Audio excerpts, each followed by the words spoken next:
Today, access to food and other aid in Gaza is even more scarce. The Gaza Humanitarian Foundation is shutting down all their sites today, telling starving Palestinians to stay away for their safety. The U.S.-backed aid group had reopened just yesterday following a series of deadly shootings close to its operations. Food in Gaza has been dangerously low. The UN warning there's been a surge of the youngest children being diagnosed with acute malnutrition. This 11-month-old baby born into war is one of them, struggling to survive at just 8 pounds.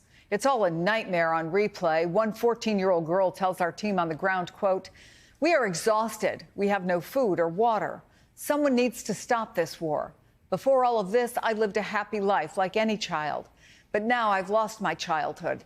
I spend my days packing for the next displacement, fetching water for my family, trying to find food. My life has completely changed." Joining me now from inside Gaza, UNICEF spokesperson James Elder. I know, James, you've returned to Gaza again and again. I'm sure the story that was just so heartbreakingly told by that little girl is not unfamiliar to you. But what are you seeing this latest time that you've gone there? Chris, it gets worse by the day. I think the two things that strike me most, one is that level of nutritional decline, seeing people on the street doing that universal symbol of hand to mouth, teenage boys tapping on the car window, showing me their ribs in tears. I've seen severely malnourished children in hospital, some who won't last a week. Many others, of course, will die way before I see them because, of course, malnutrition, mostly what will kill a child there is the sanitation and disease, 10 times more likely than a healthy child. More bombardment. The other thing, of course, is just the level of bombardments and attacks that continue. Chris, it's been good in the last couple of weeks. There's been some international pressure on the malnutritional situation. It seems that we have these blockades. There's been 3 blockades in Gaza, all for about 90 days. And then as the risk of famine becomes very, very real, those blockades are reduced a little bit. And then the risk comes back. And of course, this is famine, though. Famine is something that has a large number of people being killed. Starvation is very different. Starvation is about, organs shutting down, cognitive decline. That's happening right now. So the other thing with this bombardment, Chris, is just the sheer number of children, both the number of children being killed and wounded, but also for the first time now after my 5 missions, I'm going into hospitals and I'm hearing the screams of children. A little 8-year-old girl, double amputation, a little boy hit with a tank shell, one of those with shrapnel from a tank shell at an aid distribution site. They don't have the medicines, they don't have the painkillers. So hospitals and children are just these blood-curdling cries from girls and boys. We're watching on the other side of our screen a little girl who had been playing the day before, and now she's paralyzed from the waist down.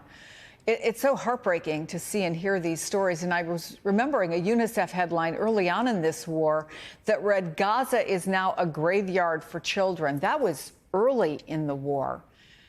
Are we going to see widespread numbers of children dying because they can't get basics like food and water? If we continue to see the level of blockade that we are now and continue to see, I guess, that humanitarian organisations, Chris, that have done this since World War II in scores of sites being sidelined as there's a push to try and push a population to the south.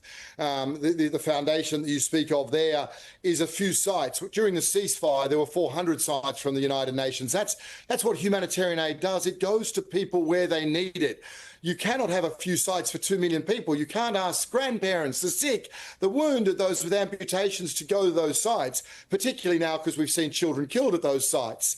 The little girl you just showed there, Jenna, this was only 2 days ago. She was just starting her day. She's displaced, her home's destroyed.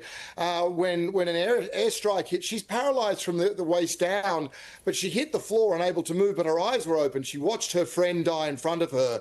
So yes, right now the world's attention is increasing a little bit on this deprivation and malnutrition. But at the same time, Chris, it seems that the mass casualties is something the world no longer dwells on. We've got 50,000 girls and boys who've been killed or injured here. 2,000 children have been killed since the ceasefire ended. It's astronomical. And somehow it's matched, as I say, in hospitals, those children who survive an air attack and have these horrendous wounds, still open wounds as I see, or fourth-degree burns, are unable to leave. They're denied medical evacuation and they're denied the painkillers to enter here. It's gone way past the pale. In our final minute, we only have a minute, can I ask you to talk about something that you said in a recent video, is that this has all become normalized. This is not normal.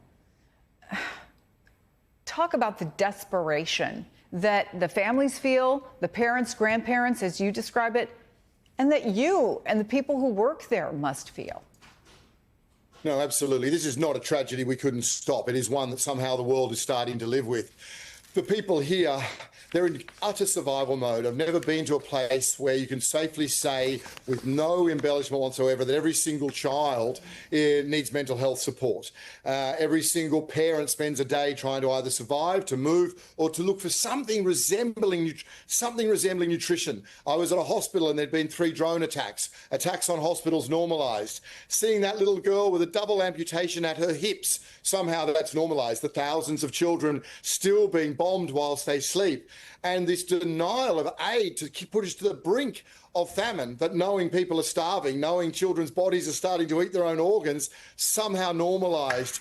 It is something that history will record as being one of our dark moments, but it's utterly avoidable. It's not too late for those children, their mothers, those families who are still here now. It's absolutely not too late for them if those with influence choose to act. James Elder, an important message today. Thank you, and thank you for the work you do.